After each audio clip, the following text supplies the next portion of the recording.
Welcome to the Better Online Lessons Podcast, the purpose of which is to help teachers and students have better online lessons. My name's Chris.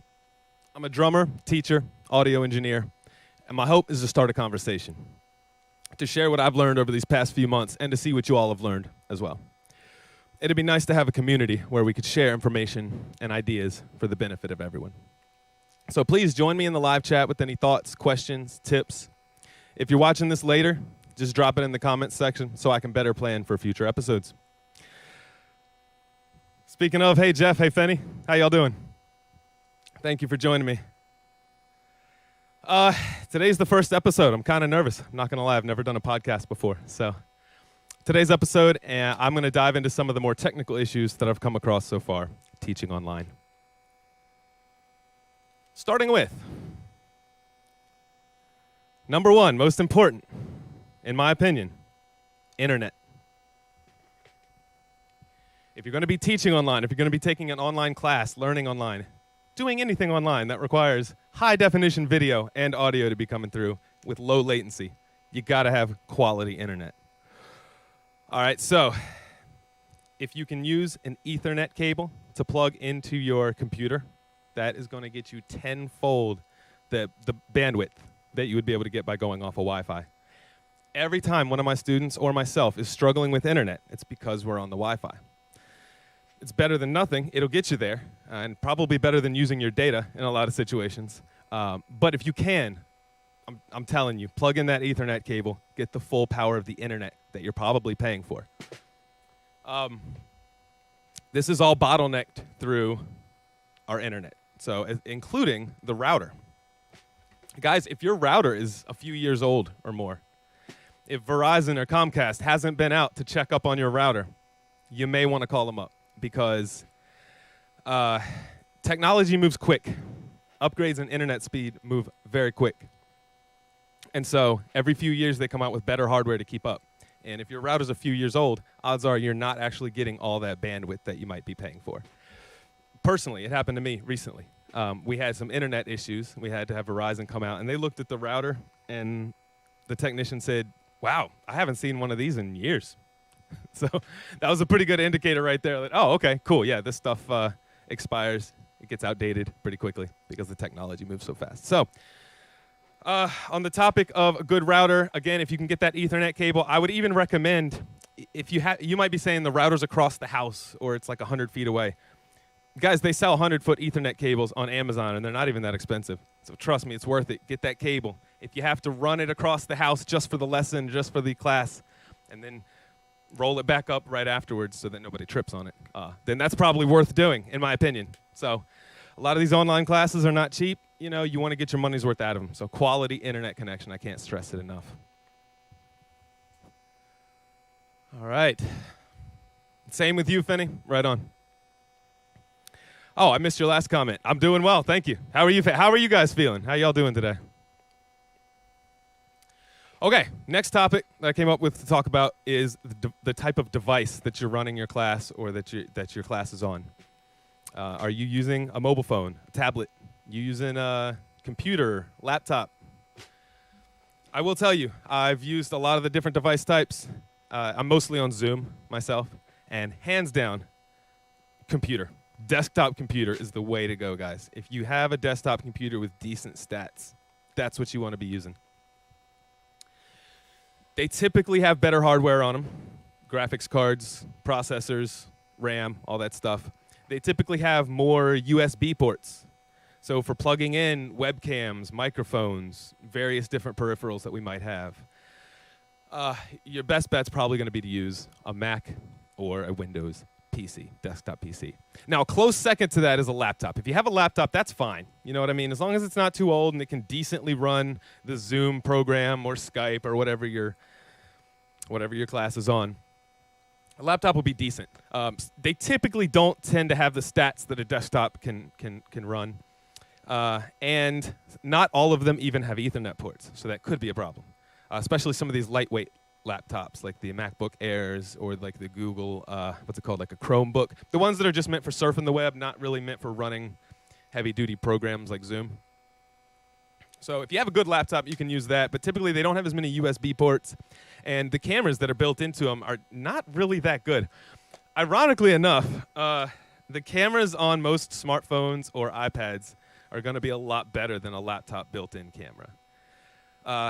Okay, so why not use the mobile version of Zoom? Why not go on your smartphone or your iPad? Well, in my experience, they are a lot more limited. Tiny little screen. You can't plug in external microphones. Well, you can, but those are kind of tricky. So you have to look into a whole new set of microphones that are adaptable. Screen sharing is limited. So if you're a teacher and you want to share a PDF or a YouTube video or anything else, you won't be able to do that on your, as well on your mobile device. You can. I think there's very limited sharing, but it's kind of tricky and it slows down the process. Jonathan, what's going on, man? Thanks for joining us. Jonathan's been getting his teaching setup going on recently with multiple cameras and the like, so that's pretty exciting. Okay, so yeah, mobile version. Guys, it's great in a pinch, all right? It's amazing that you have a device in your pocket that you can pull out and just video chat with somebody. But 9 times out of 10, when I'm having a tough internet connection with one of my students, it's because they're on a mobile device over Wi-Fi and the router's at the other end of the house. And here's what happens on Zoom, guys. If the video works at all on a poor device, it's probably still being buffered by a few seconds, meaning it takes a few seconds from what you say for when the student hears it or when the person on the other end hears it, and vice versa. So there's latency. It takes time to travel back over the internet. And so what happens by the end of some of my lessons is we've probably lost minutes in total because I'll say, hey, how are you today? A few seconds go by, excuse me. They'll reply, a few seconds go by. And then I hear them. And so every exchange, those seconds add up quick. I'm telling you guys, Ethernet all day. So if you have to use a mobile device, you can. The cameras on them are decent. The audio is typically not great, but you can connect some headphones, sometimes with a headset with a microphone built in, and that's pretty decent. Like if you use the earbuds that come with an iPhone, that's usually pretty decent because they have a mic built in, which is nice for music lessons sometimes. It's not the best mic in the world, but it allows me to hear a decent balance between my students speaking and playing on their instrument. So a lot of this depends on what you're doing, guys. This isn't strictly aimed at private music lessons. That's my experience, is private music lessons. So that's the lens I'm looking at this through. But honestly, I'm trying to get this together, this podcast, this community together for all teachers and all students, just to share ideas. All right, where are we? Yeah, mobile devices. So on top of that, when I used to use my phone for drum lessons, like my metronome's on my phone, like my calendar, my emails, my text messages. So if I'm waiting for a student in the Zoom waiting room and I go to check my email or text to see if they've texted me, I'm worried they're going to log in right then and then I've missed them by a minute or two. So like I can't use my metronome in the middle of a Zoom meeting, stuff like that. Hands down, I much prefer running it off of a PC or, if possible, a laptop. And then you still have your cell phone for other things if needed. Including, there are ways to use your cell phone camera even if you're running the meeting off of your laptop or your desktop PC, if you want that nice quality webcam and you're not really feeling the built-in one on your laptop or something. So, all right, so that pretty much sums it up. Now, there's a few bonus tips when it comes to devices. If you have an older device, phone, laptop, whatever, and it's not running the video so well, if you're struggling a little bit, you can help it out at least by closing all the other apps and programs that are running. Free up as much of that processing power and internet bandwidth as you can to help it out. So that's one thing a lot of people don't think of right off the bat, but you can definitely do that to help out. If you are using a phone, tablet, more of a mobile style device, get something to hold it, especially if you're doing music lessons. You know, sure, you can set it on the music stand, and I even recommended that to some of my students in a pinch, you know, when all this started.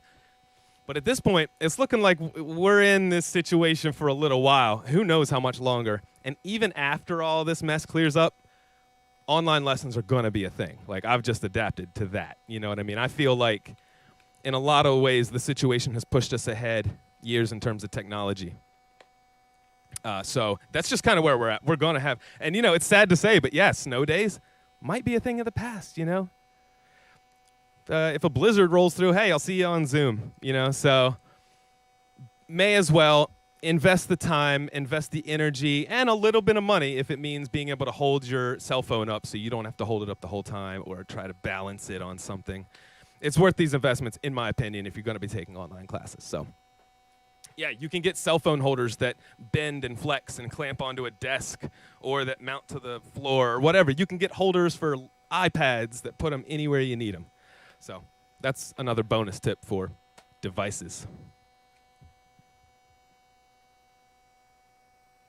Jonathan, you said OBS has a trick to set up with Zoom. Are you talking about the virtual camera that they've now built in? I absolutely love that feature. It used to be a third-party plugin that you had to download separately, which was fine, and it worked just fine. But it's pretty sweet that they've built it right in. We'll talk about OBS in a different episode, guys. If you're not familiar with it, it allows you to use multiple cameras and do stuff like all this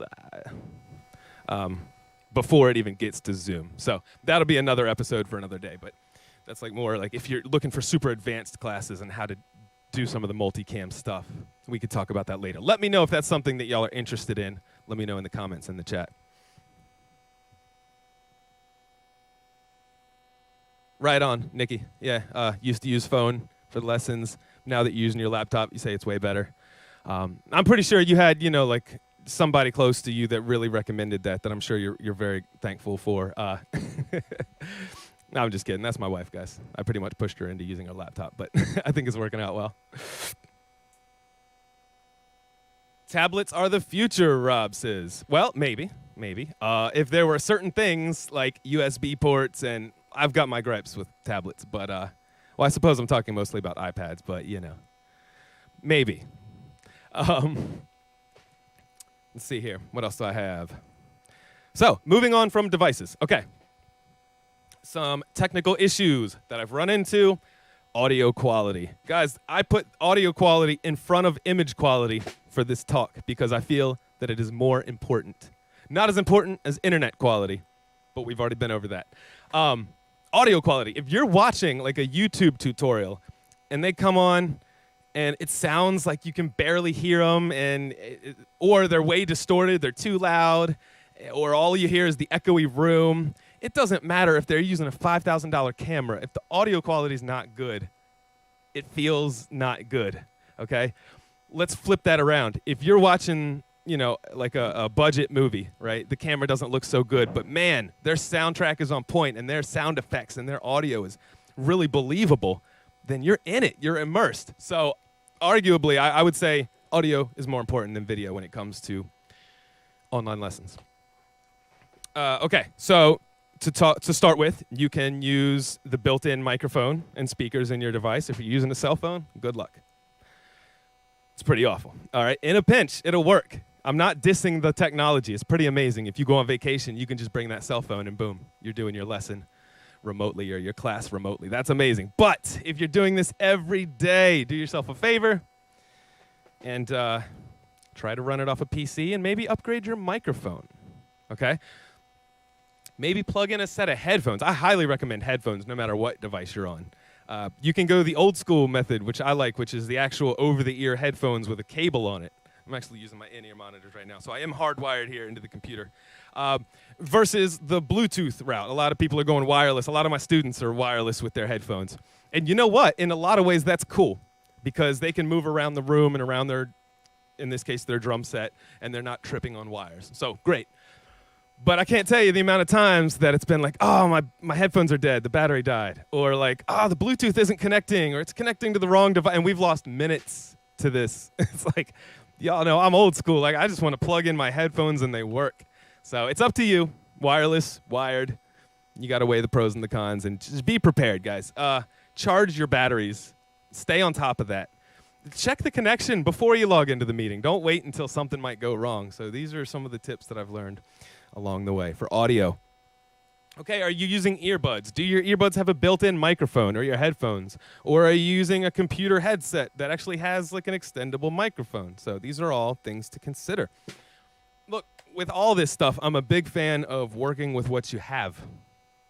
Almost everything I'm using I already had because I happen to, basically have a recording setup at home, and so that worked out for me. But look, if I had different stuff, I would try to make that work, all right? So I'm not going to sit here and recommend you go out and buy these specific things. Start with what you have and see what you can do with it. and then maybe supplement that here and there as needed. And for that matter, let's say you are looking to do major upgrades on your classes. Don't pressure yourself into trying to do everything at once. Add one thing at a time. Learn one thing at a time to upgrade your classes every week or every day that you do them. So just one thing to improve, and you'll get there. You'll get there before you know it. I've still got a lot of things I'm trying to improve on, and that's kind of why I wanted to do this talk, because I want to see what you guys are doing. I'm curious. I want to make my online lessons better. I want to help you make your online lessons better. So.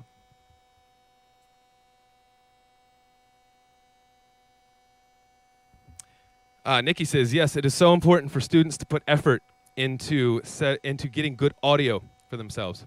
If their teacher cannot hear them well, they won't be able to get the most out of their lessons. That's absolutely right. So yeah, audio is so important. And you really want to experiment with this stuff on your own time, not on class time, because that's, you know what I mean? All right. Along with audio, we talked about headsets, we've talked about built-in microphones. Maybe you want really good sound, or maybe you have a microphone, a really good microphone that you want to use, a condenser mic, a dynamic mic in my case. Okay, cool, there's options for that. You can get an audio interface. You can run that audio interface into Zoom or Skype or whatever. They make it super easy to connect this stuff. So spend a little bit of time getting your equipment ready. If you have that stuff already, you want to use it, check it out. If you're not sure, if you're having trouble, let me know. I'll be happy to lend my advice. Maybe you have a USB microphone, and those are super easy. You just plug them into the USB, and you plug them into the USB, and then they work. And then you go into Zoom, and you set your microphone source as the USB mic. Finney, did you ask what cowbells I use? Let's talk about that during one of our lessons, man. That's Jeff. That's one of my students, you guys. Thank you for, by the way, and he's also a moderator in the chat.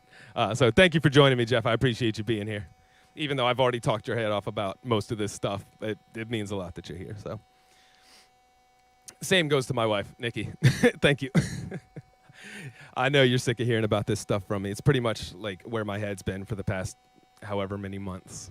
So it's good for me to get this stuff out in a healthy way. What else? Okay, so different types of microphones, USB, XLR, lavalier mic. If you want to get real fancy, get one that clips onto your shirt. Or, they make wireless lavs. Like Rode has a $200 wireless lav, which is great if you're a dance instructor, because you clip it on, and then there's no wires, and you don't see it. It stays out of the way, but you can hear the instructor crystal clear. None of the room echo and all that stuff. So look into your options, guys. There's some cool stuff out there. Okay. The last tip that I have for audio, if there is music involved in your classes, if you are a private music teacher, a public music teacher, if you are a dance class teacher, you're going to have some music going on, and Zoom hates music by default. Here's how you can fix that. Okay, they've changed these settings. They've changed the menus a bit over the months, and they look a little different than they used to, and they will probably continue to change the settings and the menus. But here's what it looks like today. I'll go ahead and show you. Let me pull up my Zoom program. And you should be able to see that now. Yeah, okay. So here's the quickest way to get the best audio for music in Zoom. Now I'm on the desktop version, whether you're Mac or Windows. The mobile versions look a little bit different as to where the menus are and how to access them.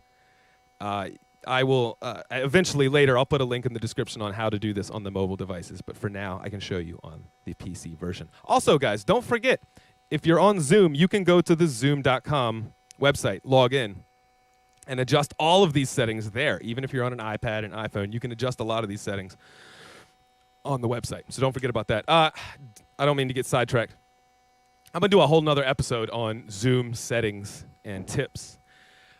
That could fill up an entire other episode, but I just want to keep this one about the other stuff. However, the one Zoom setting I will mention is the original sound for music. Okay, so if you look here, you can go to your settings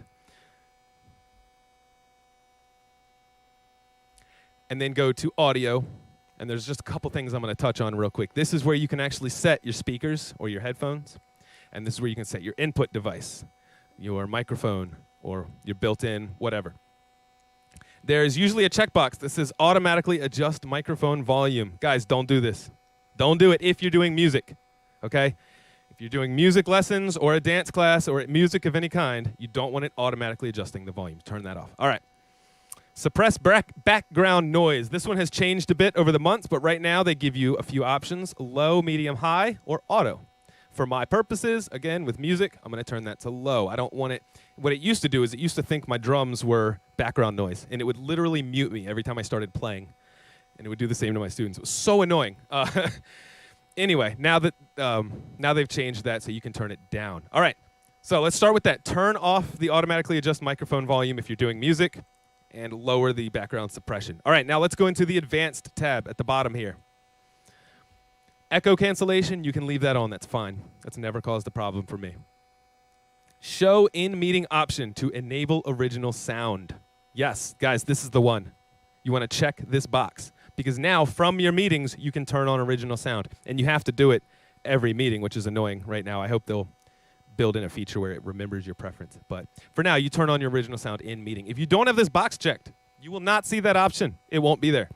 So, and again, if you're on an iPad or an iPhone, this, or like an Android, this option is not available in your menus there, or it's hard to find. You can easily go to your Zoom portal at zoom.com, log in, and adjust your settings from there. There's even way more settings on the website than they give you in the app here in the program. Okay, so you make sure your in-meeting option to enable original sound is on. And then what else is down here? This has changed a lot. Right now, it allows you to disable echo cancellation. Now, these three options are in effect only when original sound is enabled. Okay, disable echo cancellation. I've never had a problem with that. I leave that off. High fidelity music mode. I'm not even 100% sure what this does. Well, here you go. It actually says, it's kind of blurry. Optimizes Zoom audio for highest quality music. It can increase CPU utilization and consume greater network bandwidth. For best results, an Ethernet connection, boom, not Wi-Fi, is strongly recommended. Guys, it's the same thing I was saying earlier. So yeah, this will use a bit more bandwidth, a bit more CPU, but high fidelity music mode if you can help it. Use stereo audio. I don't know how important that's going to be for most of you. Probably not. I happen to be running a stereo mix on my drums, so I just thought, why not try it? But the same thing applies. It uses more CPU, it uses more internet bandwidth. So use at your own risk. The main takeaway, guys, if you're doing music, original sound, okay? Show in meeting option to enable original sound. All right, cool. I'm going to get off that topic for now. So that wraps it up for audio for today. Let's move on. The next thing is how to improve your image quality right off the bat. Lighting. Number one on the list, guys. Lighting. Hold on, let me check in with my chat. I think I've been ignoring you guys.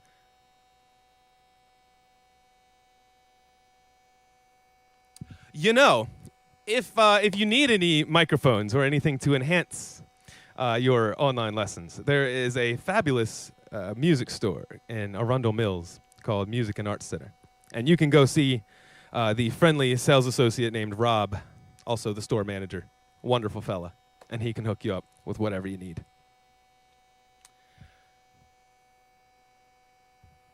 Totally unrelated to what this guy in the chat, Rob, was saying. I don't know what he's talking about.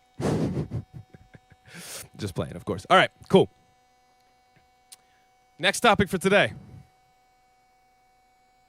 Lighting. Thank you, Finney. Yes. Jeff. Lighting. All right. Guys, this is the easiest thing. You may have to play with it, but it's the most affordable thing, let's say. You probably have some lamps or some lights around your house. The number one lighting mistake I see a lot of people do is they put the light behind them.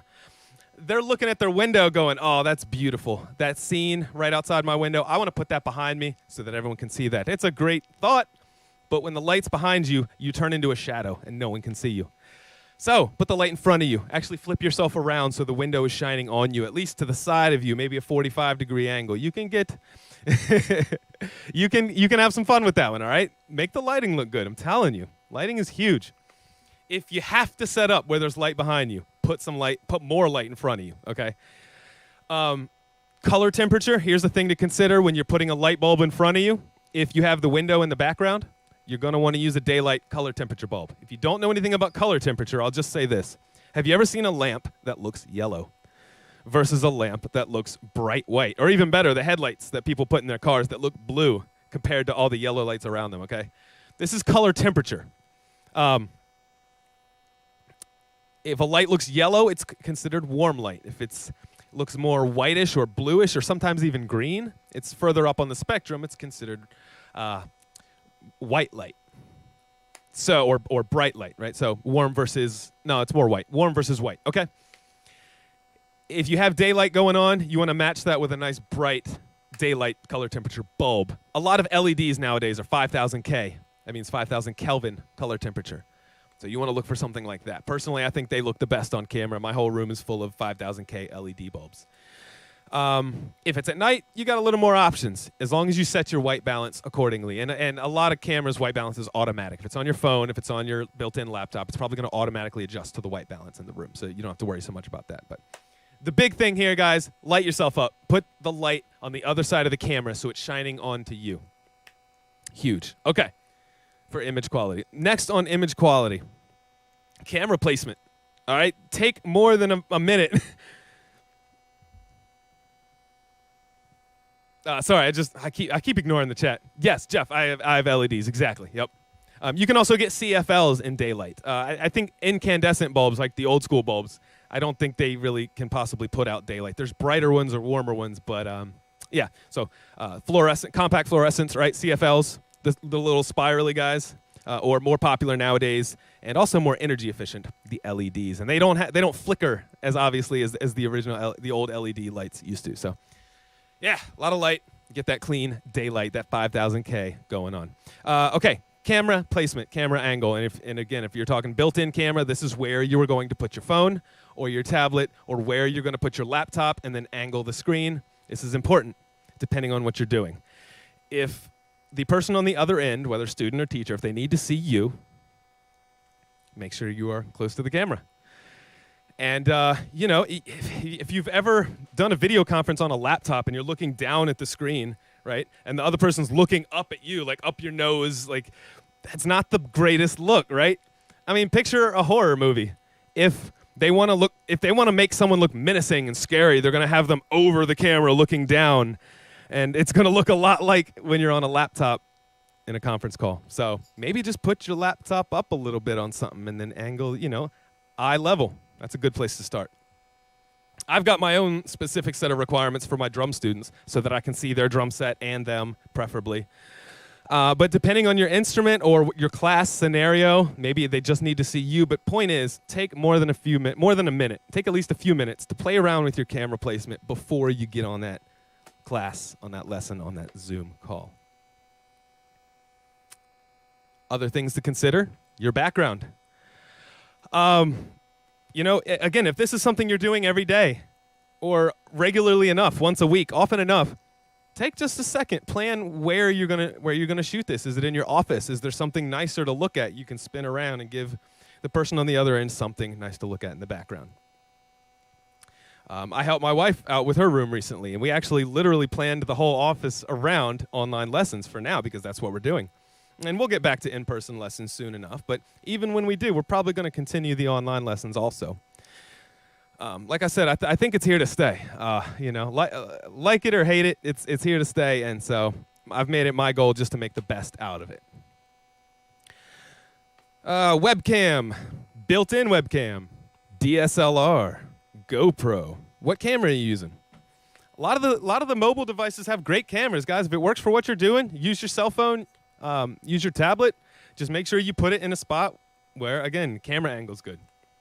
But the actual quality of the lenses in these mobile devices are pretty darn good. Laptop built-in webcams, in my experience, not so good. All right, pretty darn awful, actually. But if it gets the job done, it gets the job done. This is just if you guys are looking to step up your quality. Here's some things I'd recommend. Right now, you're looking at me through a Logitech webcam. It might look a bit pixelated because I'm zoomed in. But if I zoom out, you'll see it looks pretty decent. Frame rate's not great.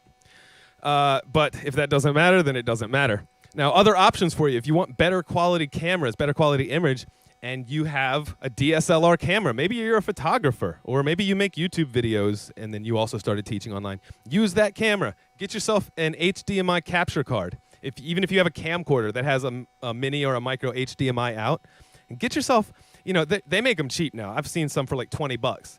An HDMI to USB capture card that'll take that camera image and put it right on your computer. One thing to watch for would be that it gives you clean HDMI out, meaning there's no menus or text on the screen that you can't get rid of. You'll see my overhead camera here actually has, like, you catch this 30 on the left side, and there's some other stuff. I actually zoomed in to get rid of a lot of that. I say here, I can show you. If I were to zoom out, you see there's a whole bunch of text and writing on the screen. This is because I'm using an old GoPro for my overhead, which are kind of cheap, guys. You can find old GoPros for like, I don't know, $100 or less, $75. $20 capture card. Now for less than $100, you've got yourself a big upgrade to a built-in laptop camera. So, a couple of options for you. You can look into older cameras if they have a micro HDMI out or a mini HDMI out. Get that adapter cable, run it into a capture card. All right, I forgot about the cable. So maybe about $100 if you get an old GoPro and a cheap capture card and an adapter cable. You're set, right? So check out your options. It's not that crazy. And that about wraps it up for image quality. So, in fact, that's the last thing I had on the list to talk about today. If you have any further questions, please leave them in the comments. Other topics you'd like to dive deeper on. I want to cover a variety of issues here. Some other topics we're looking at. Next week, I'm actually going to have a guest speaker on the show. And I was going to wait till tomorrow to announce who it is, but I'll go ahead and tell you. Next week, I am having drummer, clinician, teacher, owner of Rodbell Drums Teaching Studio, legendary Larry Rodbell. He's going to join me via Zoom for next week's episode.